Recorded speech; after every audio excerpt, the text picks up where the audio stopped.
পৃথিবীর যে কোনো পুরুষকে বলবেন মা আগে না বউ আগে, 100-এর মধ্যে 100% ছেলে বলবে যে মা বাবা আগে, বউ পরের বাড়ির।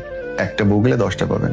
100% মেয়েকে জিজ্ঞেস করবেন স্বামী আগে না মা বাবা আগে, 100% মেয়েই বলবে আমার স্বামী আগে। এটা হচ্ছে ছেলে আর মেয়েদের পার্থক্য। পৃথিবীর সমস্ত সমস্যার মূল কেন্দ্র হচ্ছে এইটা। আমরা ভুলেই যাই পৃথিবীর প্রথম